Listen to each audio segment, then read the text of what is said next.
দেশের সকল শরিয়াভিত্তিক ব্যাংক গ্রাহকদের জন্য একটি দারুণ সুখবর। একটি দেশের ব্যাংকিং খাত টিকিয়ে রাখতে আমানত প্রবৃদ্ধি ও রেমিটেন্স জরুরি। তা না হলে দেশের ব্যাংকিং খাত ভঙ্গুর হয়ে যায়। দেশের শরিয়াভিত্তিক ব্যাংকগুলোর প্রতি মানুষের আস্থা যে এখনও হারায়নি, তার প্রমাণ হচ্ছে শরিয়াভিত্তিক ব্যাংকগুলোর আমানত গত এক মাসে বেড়েছে ৮,৩৮৫ কোটি টাকা। এটি শরিয়াভিত্তিক ব্যাংকগুলোর জন্য একটি দারুণ সুখবর। আর এসব বিষয় নিয়েই একটি প্রতিবেদন তৈরি করেছে প্রথম আলো, যেটা আপনারা স্ক্রিনে দেখতে পাচ্ছেন। প্রতিবেদনের শিরোনামে বলা হয়েছে শরিয়া ব্যাংকগুলোর আমানত এক মাসে বেড়েছে ৮,৩৮৫ কোটি টাকা। প্রতিবেদনটি প্রকাশ হয়েছে ১২ সেপ্টেম্বর ২০২৫। তো কি বলা হয়েছে প্রতিবেদনে, এ বিষয়ে বিস্তারিত থাকবে আজকের এই ভিডিওতে। ভিডিওটি শুরু করার আগে ছোট্ট একটি রিকোয়েস্ট, আপনি যদি আমার চ্যানেলে নতুন হয়ে থাকেন, এরকম গুরুত্বপূর্ণ ভিডিও সবার আগে আপডেট পেতে ভিডিওটি লাইক দিয়ে চ্যানেলটি সাবস্ক্রাইব করে সাথেই থাকুন। আর হ্যাঁ, সম্পূর্ণ ধারণা পেতে ভিডিওটি না টেনে শুরু থেকে শেষ পর্যন্ত দেখুন। রাজনৈতিক পট পরিবর্তনের পর ইসলামী ব্যাংকের আমানত প্রতিনিয়ত বাড়ছে, তবে একই ভিতের আওতায় আসা ৫ ইসলামী ব্যাংকের আমানত প্রতিনিয়ত কমছে।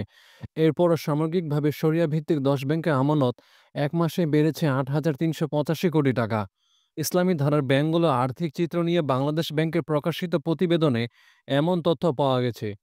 প্রতিবেদন অনুযায়ী বাংলাদেশের শরিয়া ভিত্তিক ১০ ব্যাংক হল ইসলামী ব্যাংক বাংলাদেশ, আল আরাফা ইসলামী bank, Exim bank, Shahjalal Islami bank, first security Islami bank, social Islami bank limited SIBL, global Islami bank, union bank, ICB Islamic ও স্ট্যান্ডার্ড ব্যাংক।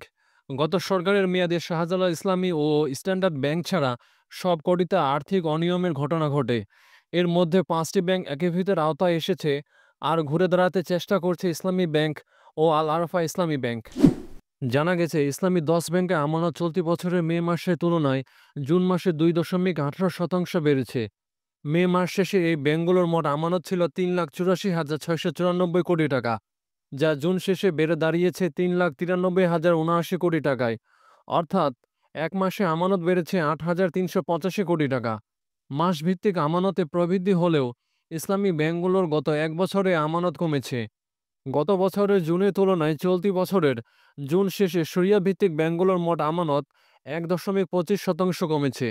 গত বছর জুনে এসব ব্যাংকের আমানত ছিল ৩,৯৮,০৭৪ কোটি টাকা। তার মানে চলতি বছরের জুন শেষে সেই আমানত ৪,৯৯৫ কোটি টাকা কমেছে। এদিকে আমানত কিছুটা বাড়লেও এই খাতের ব্যাংকগুলোর রেমিটেন্স, আমদানি ও রপ্তানি আয়েও স্লথ গতি রয়ে গেছে। গত মে মাসে ইসলামী ব্যাংকগুলোর মাধ্যমে ৬৬ কোটি ডলারের প্রবাসী আয় এসেছিল, যা জুনে কমে হয়েছে ৬১ কোটি ডলার। অর্থাৎ এক মাসের ব্যবধানে প্রবাসী আয় কমেছে ৫ কোটি ডলার বা ৭.৩২%।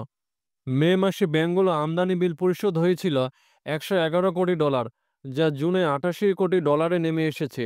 এক মাসে আমদানি বিল পরিশোধ কমেছে ২৩ কোটি ডলার বা ২০.৯৬%। ইসলামী ব্যাংকগুলোর পণ্য রপ্তানি আয়েও একই ধারা দেখা গেছে। মে মাসে ৭২ কোটি ডলারের রপ্তানি আয় জুনে কমে দাঁড়িয়েছে ৬৮ কোটি ডলার। তার মানে এক মাসের ব্যবধানে রপ্তানি আয় কমেছে ৪ কোটি ডলার বা ৫.২৬%। প্রতিবেদনে বলা হয়েছে, গত বছরের জুন থেকে চলতি বছরের জুন পর্যন্ত এক বছরে দেশের ব্যাংকিং খাতে মোট আমানত প্রায় ৮.০৪% বৃদ্ধি পায়। এ প্রবৃদ্ধির সিংহভাগ প্রচলিত ধারার ব্যাংকগুলো থেকে এসেছে। প্রচলিত ধারার ব্যাংকের আমানত ৯.৬৯% বৃদ্ধি পেলেও শরিয়া ভিত্তিক ব্যাংকগুলোর আমানত বৃদ্ধি পায় মাত্র ২.৬৭%।